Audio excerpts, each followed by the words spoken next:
What's up, Vikings Nation? We're back with some undrafted free agent talk. We have to add one more guy to the list. Outside linebacker from Army, Andre Carter II.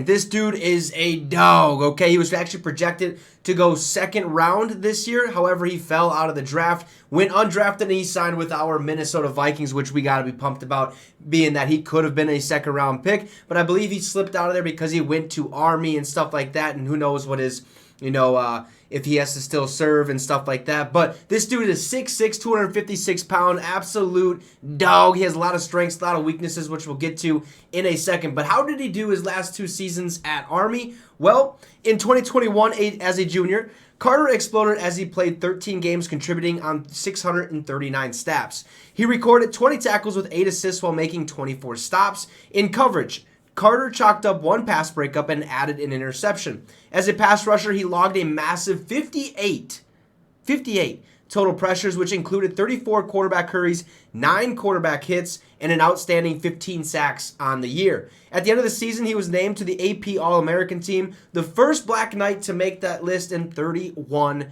years. Dog! All right, he trailed only Alabama's Will Anderson in sacks with 15.5 and made 1.5 more than last year's number one pick Aiden Hutchinson. In 2022, as a senior, Carter logged playing time in 9 games and logged a total of 525 snaps for the Black Knights. He also added 28 tackles, 3 assists, and 19 stops. While in coverage, Carter made no pass breakups, no interceptions, and a quarterback rating when targeted of 114.8. As a pass rusher, he tallied 21 total pressures, which included 15 quarterback hurries, 2 quarterback hits, and a solid 4 sacks on the season. Now, his stats did drop his senior year. That could be due to injuries and stuff, which I'd assume because he played 13 his junior, only 9 his senior, or it could have been due to the fact of the scheme or something like that. I'm not really sure what happened, but you can tell that the production is still there. Not really a guy that's going to drop back in pass coverage. He's going to be the guy that's going to go after the quarterback and make the other offense, make their life pretty bad. All right, we'll just put it that way. Some of his strengths. The talent is there as a sideline-to-sideline playmaker. He also made Bruce Feldman's Freaks list, ranked number 13. He wrote, now a 6'7", 260-pound senior with a 6'10" wingspan, okay? I mean, that's like a gorilla. I mean, we're talking massive wingspan. Carter piled up 18.5 tackles for loss, 15.5 sacks, and 4 forced fumbles in 2021. Carter's length is only more amazing when factoring in that he also blazed a 4.2 in his pro agility test this offseason. Now, Army coaches say that when Carter's doing change of direction work in the summer, he finishes in the top 3 with their skill guys. Dude's fast. He's a freak, a monster. There's a reason he was going to go in the second round, but he fell out, okay? And he's on our team. I'm pumped about it, right?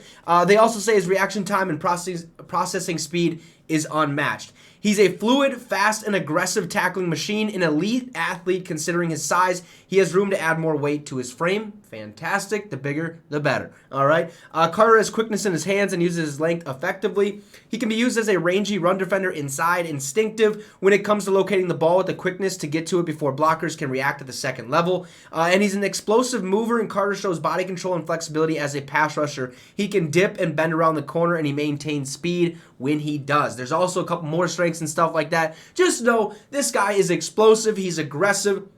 He's there to make plays. Plain and simple. I'm glad we got him on the roster. From looking at his strengths and what he's done in his last 2 years at Army, I could see this guy making the starting roster, at least the 53-man roster, and maybe see some playing time this season. Probably not right away, but I could see him halfway through the season, midway through the season, to make some plays, or at least come into the game and have some playing time. Now, his weaknesses.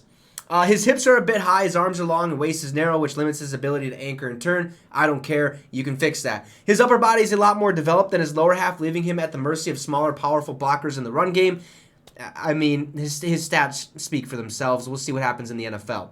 Height leaves him susceptible to cut blocks. Carter must learn to defeat with his hands. He's perfectly capable of converting speed into power when he gets to the ball, but too often he slips off tackles or turns into a grab and drag tackler rather than a hitter, failing to keep his legs driving through the hit, which seems to be a Minnesota Viking thing. Okay, we always like to give him an extra 2-3 yards because we want to punch the ball out. We don't want to tackle him. I don't know why, but it is what it is.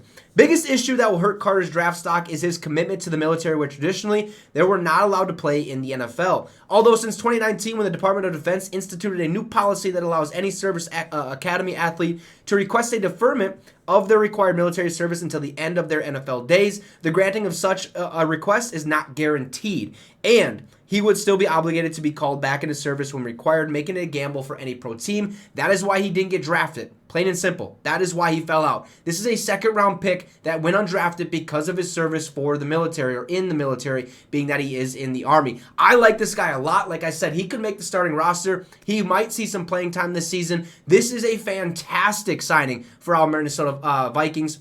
I'm pumped about it. Andre Carter II from Army, who's 6'6", 256, gets signed to our Minnesota Vikings. Let me know in the comments what you think about this. Drop a like and subscribe to the channel. It would be much, much appreciated. Have a great rest of your night, folks, and Skol Vikes.